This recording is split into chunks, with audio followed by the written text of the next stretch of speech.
Il est 19 h, merci de nous rejoindre pour ce nouveau rendez-vous de l'actualité. Au sommaire, le président de la République, Abdelmadjid Tebboune, a reçu au siège de la présidence le président de l'autorité nationale indépendante des élections, Mohamed Cherfi. Au cours de cette audience, la date du référendum sur la révision constitutionnelle a été fixée au 1er novembre prochain.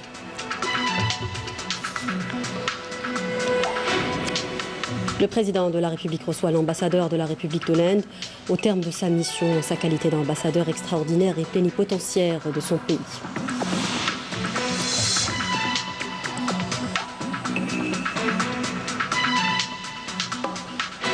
Dans l'actualité également, ce Conseil des ministres tenu hier sous la présidence du président de la République, le développement des activités sectorielles dans le cadre de la nouvelle approche socio-économique était au cœur des travaux.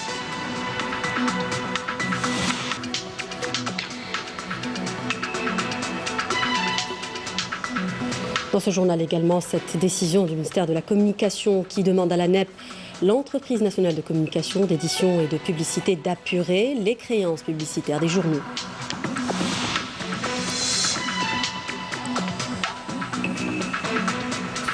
Début hier en Russie de la 6e édition des Jeux militaires internationaux avec la participation de l'Algérie pour la 3e fois consécutive. La sélection nationale militaire a remporté plusieurs prix lors des précédentes éditions. Bienvenue dans ce 19 h. Le président de la République, Abdelmadjid Tebboune, a reçu au siège de la présidence le président de l'autorité nationale indépendante des élections qui lui a présenté un exposé sur les préparatifs en cours pour l'organisation des échéances électorales programmées, à commencer par le référendum sur le projet de révision de la Constitution. Au cours de cette rencontre, il a été décidé de fixer la date du 1er novembre 2020 pour la tenue du référendum sur la révision constitutionnelle. لقد تشرفت بلقاء السيد رئيس الجمهورية، وذلك في إطار الاستعدادات للاستفتاء الشعبي حول مشروع تعديل الدستور، وقدمت له عرض حول جاهزية السلطة الوطنية المستقلة للانتخابات لأخذ بجدية وفي الوقت المناسب بإعداد هذا الموعد، وتطرقنا إلى الإشكاليات المادية والقانونية واللي ممكن يعني يتطلب معالجتها. وكان السيد رئيس الجمهورية قد أحاطني علما بعد يعني اطلاعه على معطيات التقرير الذي قدمته له، قرر بأن يكون الاستفتاء يوم 1 نوفمبر. بالطبع 1 نوفمبر كان السيد رئيس الجمهورية أعلن بأنه يوم تدشين المسجد الأعظم للجزائر، وبهذا القرار يعني اقتران تدشين مسجد الجزائر وإعطاء الشعب الفرصة لممارسة حقه في إبداء الرأي حول تعديل الدستور الذي سوف يهيكل إن شاء الله يعني الحوكمة الجديدة للجمهورية، يعني أكثر من رمزية، لأنها الدولة الجزائرية تواجه كل ما هو مناط بها من التزامات، والسيد رئيس الجمهورية سوف يدشن إن شاء الله المسجد الأعظم للجزائر يوم 1 نوفمبر، والشعب يمارس حقه في إبداء رأيه حول الاستفتاء يوم 1 نوفمبر أيضا.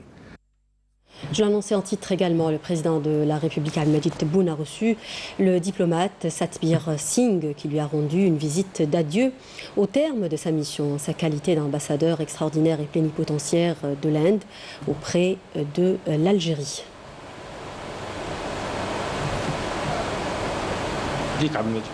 Fait l'honneur d'un accueil chaleureux et m'a assuré de son attachement au développement des relations bilatérales. Nous sommes ravis des propositions faites par le président de la République concernant les relations bilatérales. Nous œuvrerons ensemble à la concrétisation de ces objectifs. Dans l'actualité également, ce Conseil des ministres tenu hier sous la présidence du chef de l'État Abdelmajid Tebboune, chef suprême des forces armées, ministre de la Défense nationale. Le développement des activités sectorielles dans le cadre de la nouvelle approche socio-économique était au cœur des travaux, sanctionnés par plusieurs décisions et orientations, notamment l'instruction de veiller à la mise en œuvre sur le terrain des recommandations de la Conférence nationale de relance socio-économique tenue les 18 et 19 août dernier. Regardez, c'est un sujet signé Karim Haïfa. Après un aperçu de l'action du gouvernement durant la dernière quinzaine présentée par le Premier ministre, les ministres de la numérisation et des statistiques et celui des transports ont présenté à leur tour des exposés sur la relance et le développement de leurs secteurs respectifs. Le ministre délégué auprès du Premier ministre chargé de la micro-entreprise a de son côté présenté la stratégie à venir en matière d'emploi de jeunes. Le ministre de l'Habitat, de l'Urbanisme et de la Ville a quant à lui présenté un exposé sur le projet de réalisation de la Grande Mosquée d'Alger. Et après approbation de ces exposés, le président de la République a donné des instructions aux ministres concernés.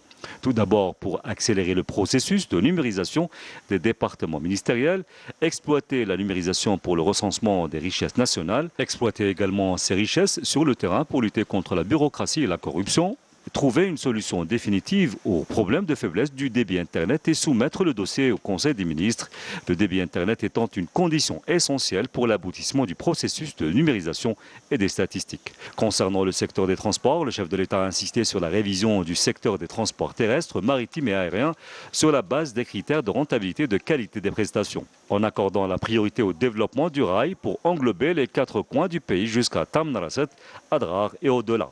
Par ailleurs, le président de la République a appelé à reconsidérer le transport aérien et aller à la création d'une compagnie aérienne nationale supplémentaire pour répondre à la demande et l'ouverture de nouvelles lignes internationales en vue de hisser les capacités de transport aérien national.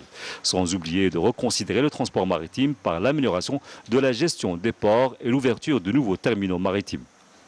S'agissant des micro-entreprises et l'emploi des jeunes, le président de la République a appelé à la création de zones d'activité économique au profit des micro-entreprises englobant les différents métiers et professions.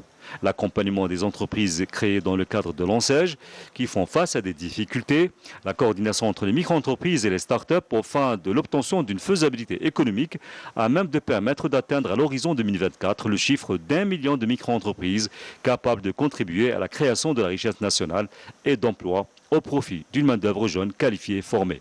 Le ministre des Affaires religieuses et des Waqf et le ministre de l'Habitat, de l'Urbanisme et de la Ville ont été chargés quant à eux de mettre au point une conception pour la mise en place de 2 instances. La première s'occupera de la gestion quotidienne et de l'entretien de la Grande Mosquée d'Alger, tandis que la seconde prendra en charge sa gestion religieuse et scientifique. Par ailleurs, le président de la République a adressé ses remerciements aux responsables du projet qui avaient tenu compte dans la réalisation de ce chef-d'œuvre architectural de l'authenticité et de la diversité culturelle de l'Algérie. Le ministre de l'Énergie a effectué en compagnie du Wali d'Alger une visite à des structures relevant de son secteur. Abdelmajid Attar a appelé à accélérer la cadence de réalisation des projets, l'objectif étant d'atteindre une couverture optimale des besoins des habitants d'Alger en gaz et en électricité. Et ce, notamment après la croissance urbaine qu'a connue la capitale et la création de nouveaux pôles urbains. Pour rappel, le ministre de l'Énergie a inauguré aujourd'hui 2 centres de transformation électrique au niveau d'Al-Hamiz, à Dar el-Baïda et à Del Ibrahim. Il a également donné le coup d'envoi des travaux de réalisation du gazoduc reliant Bouzrea à Zeralda. Abdelmajid Attar a mis en exergue l'importance de ces 3 projets. Écoutons-le. Nous avons inauguré aujourd'hui 3 très importants projets. L'investissement consenti par Sonelgaz s'élève à 8 milliards de dinars, dont 5 milliards de dinars pour le gaz naturel. Ces projets ont pour objectif de garantir la sécurité énergétique pour la wilaya d'Alger, que ce soit pour l'alimentation électrique ou la distribution de gaz. C'est le cas notamment du dernier projet qui porte sur la réalisation du gazoduc de Boufalik et qui devra desservir toute la région ouest. En prévision de la rentrée sociale et en tenant compte de la conjoncture exceptionnelle que traverse la presse nationale, le ministère de la Communication demande à l'ANEP, l'entreprise nationale de communication, d'édition et de publicité, d'apurer les créances publicitaires des journaux d'information. Une information qui a été confirmée par le ministre de la Communication, porte-parole du gouvernement, Ammar Belhimer, lors d'une rencontre rencontre avec le président directeur général de l'ANEP et des responsables de médias, nous dit Yamina Saïdi dans ce sujet. Regardez. Le gouvernement poursuivra ses efforts en vue d'assainir le secteur de la publicité et de mettre fin aux ambitions et pratiques contraires au métier de journaliste. C'est ce qu'a affirmé le ministre de la Communication, porte-parole du gouvernement, à l'occasion d'une rencontre initiée par l'Agence nationale d'édition et de publicité.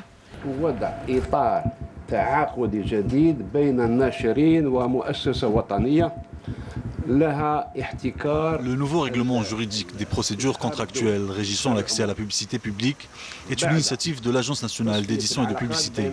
Ce règlement, qui rentrera en vigueur à compter du 1er janvier 2021, permettra de gérer l'accès à la publicité en tant qu'autorité exclusive de l'État.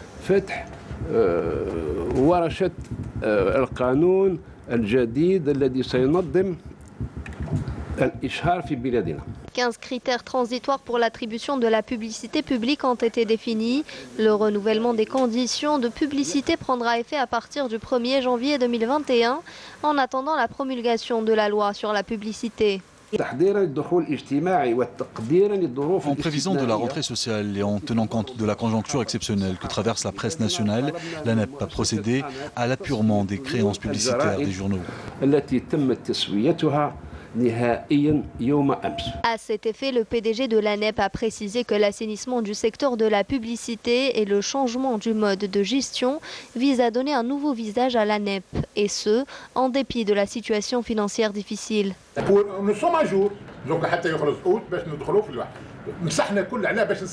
Nous sommes à jour pour faciliter la mission des éditeurs afin qu'ils puissent payer les travailleurs. Ça n'a pas été facile pour nous. Les caisses sont presque vides.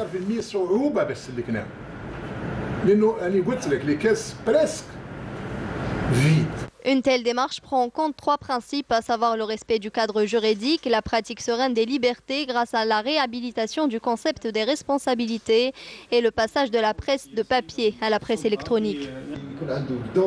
Je le disais en titre, début hier en Russie de la 6e édition des Jeux militaires internationaux. Avec la participation de l'Algérie pour la 3e fois consécutive, l'équipe nationale militaire participera lors de ces Jeux qui durent jusqu'au 5 septembre prochain dans la spécialité de section aéroportée qui regroupe 200 participants de 10 pays, à savoir l'Algérie, la Russie, la Chine, la Biélorussie, le Congo, le Cambodge, le Mali, la Namibie, le Tadjikistan et la Guinée équatoriale. Ces athlètes seront en compétition dans les disciplines de saut en parachute, le parcours de combattant sur une distance de 10 km avec une charge de 80 kg et le saut de précision, mais aussi la conduite d'engins militaires de type BTR 82, ainsi qu'une compétition de tir avec différentes armes. Aussi, l'équipe cynotechnique du commandement de la gendarmerie nationale participe à la compétition de la mi-fidèle à Moscou. La sélection nationale militaire a reçu lors des 2 précédentes éditions les prix d'esprit de combat, l'esprit d'équipe et la coupe de l'équipe unie en reconnaissance de son parcours remarquable dans ces Jeux militaires. Et le ministre de l'Éducation nationale, Mohamed Oudjaout, a présidé un séminaire national de validation des fiches de cours du cycle d'enseignement primaire, une revendication pressante des enseignants de ce palier. 2e du genre après celui consacré en février dernier à l'élaboration, l'unification et l'approbation des fiches de cours. Ce séminaire constitue la dernière étape d'un processus lancé au début de l'année en cours. Le ministre de l'Éducation nationale a expliqué que l'élaboration de notes pédagogiques type pour accompagner le système d'enseignement et répondre à l'une des revendications des enseignants du cycle primaire, à savoir l'allègement du fardeau de la préparation quotidienne de fiches de cours, vise à doter l'enseignant d'outils de travail lui permettant d'accomplir sa mission pédagogique, notamment pour ceux non issus des écoles normales supérieures, l'ENS. Et la rentrée concerne aussi les universités qui se préparent à accueillir des étudiants. Plusieurs mesures ont été prises, notamment la désinfection des lieux. C'est le cas en tout cas au niveau de l'université de Bab Zouar, au Ouari Boumediene à Alger, l'USTHB. Le protocole sanitaire prévoit d'autres mesures, nous dit Amen Messaïd dans ce sujet. En prévision de la rentrée pour le parachèvement du 2e semestre de l'année universitaire 2019-2020, des opérations de désinfection sont en cours au niveau de l'université Ouari Boumediene à Bab Zouar. Des mesures de prévention contre la propagation du coronavirus. Nous avions demandé aux opérateurs économiques des aides pour que nous puissions nous doter de matériel de désinfection et respecter le protocole sanitaire, comme les bavettes et le gel hydroalcoolique. Nous avons reçu le wali délégué de Bebzouar qui s'est enquis de l'avancement de l'opération.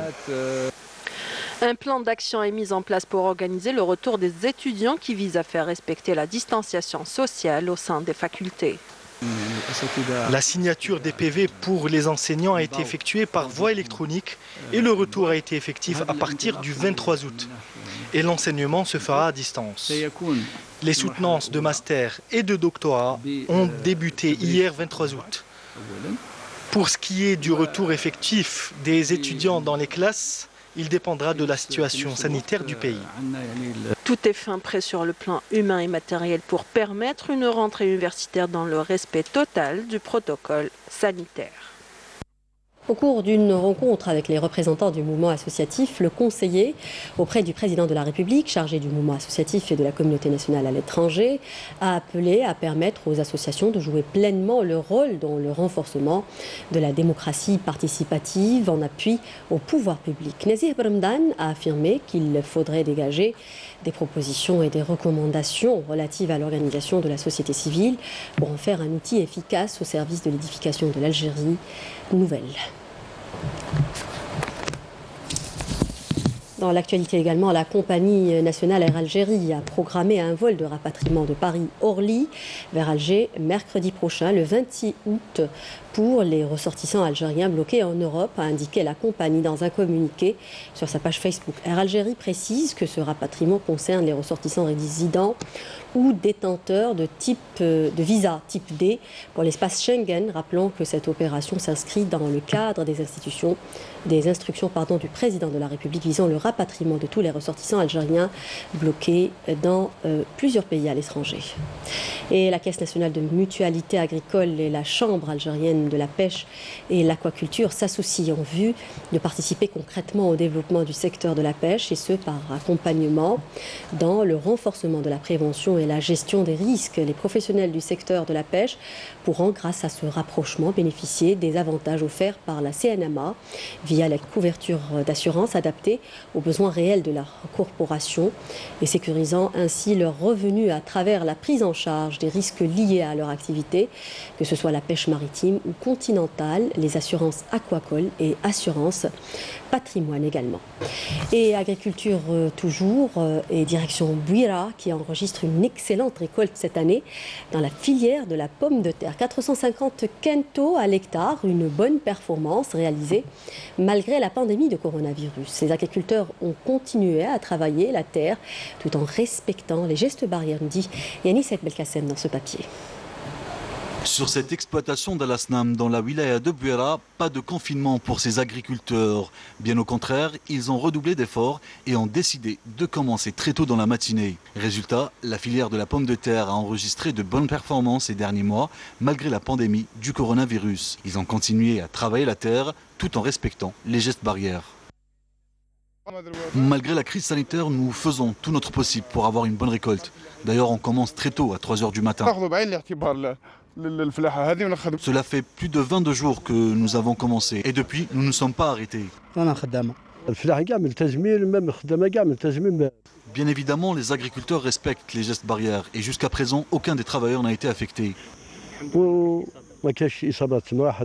Elles sont de bonne qualité et grâce aux mains agiles de plusieurs agriculteurs, la récolte se fait plus rapidement et affichent tous une satisfaction de leur exploit puisqu'ils n'en finissent pas de remplir les caisses de pommes de terre mais aussi d'autres produits agricoles.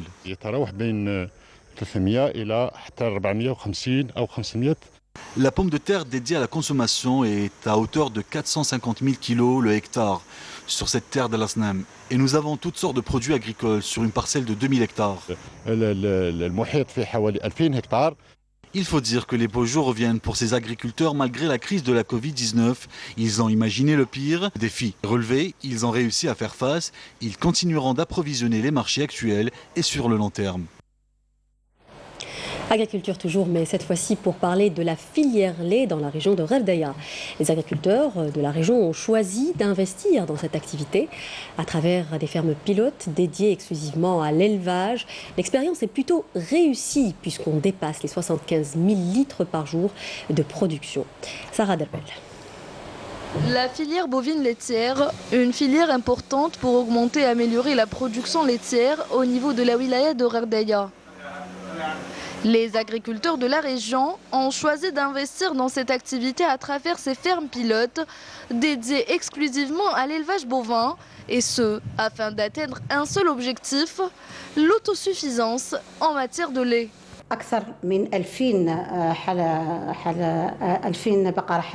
Nous avons plus de 2000 vaches laitières au niveau de la wilaya de Gherdaya et 9 laiteries. La production quotidienne est de plus de 75 000 litres de lait de vache.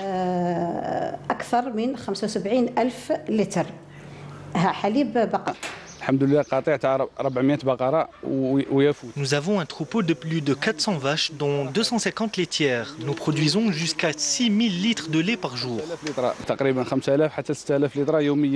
Et pour soutenir cette activité, les autorités concernées ont mis en place une batterie de mesures incitatives afin d'encourager les jeunes de la région à investir dans la production laitière.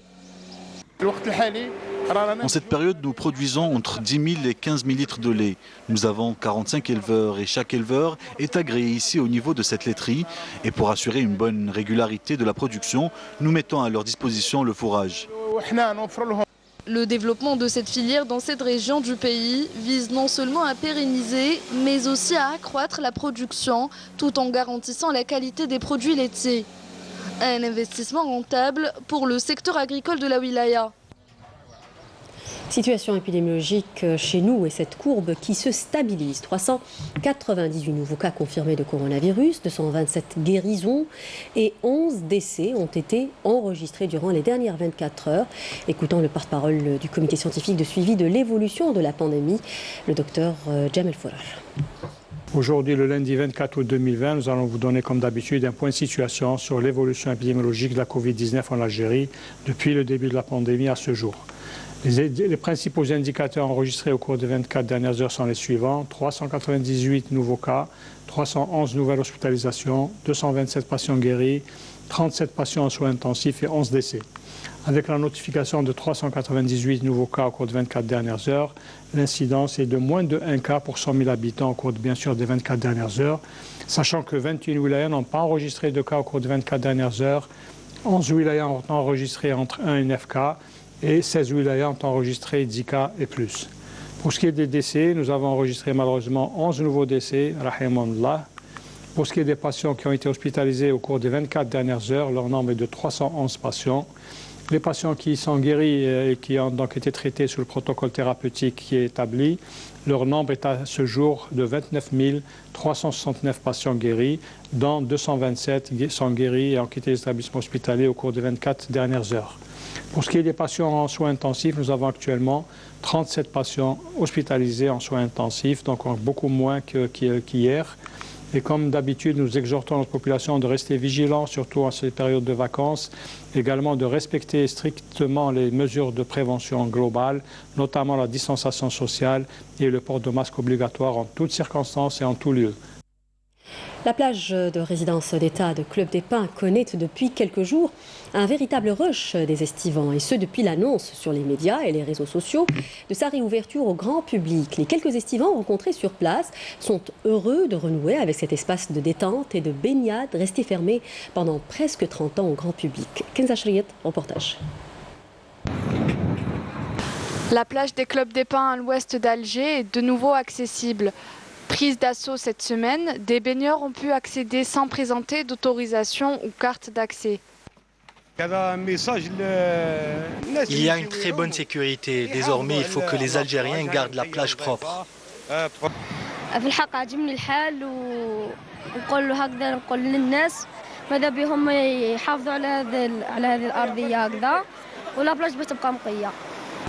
Des vacanciers sont venus de tout horizon pour découvrir cette plage. Nous venons de Sétif et nous souhaitions absolument découvrir ce lieu longtemps fermé. L'accès est désormais libre. Des gendarmes sont postés à différents points pour assurer la sécurité de chacun. Le protocole sanitaire strict a été mis en œuvre au niveau de la plage, notamment le port obligatoire de masques et distanciation physique. C'est la fin de ce journal, mais avant de se quitter, un rappel des titres. Le président de la République, Abdelmajid Tebboune, a reçu au siège de la présidence le président de l'autorité nationale indépendante des élections, Mohamed Sharfi. Au cours de cette audience, la date du référendum sur la révision constitutionnelle a été fixée au 1er novembre prochain. Le président de la République reçoit l'ambassadeur de la République de l'Inde au terme de sa mission en sa qualité d'ambassadeur extraordinaire et plénipotentiaire de son pays.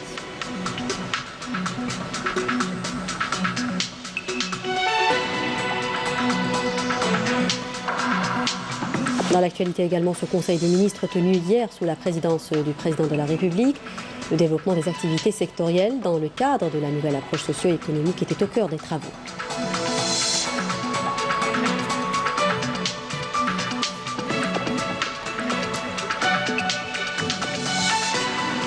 Dans ce journal également, cette décision du ministère de la Communication qui demande à l'ANEP, l'entreprise nationale de communication, d'édition et de publicité, d'apurer les créances publicitaires des journaux.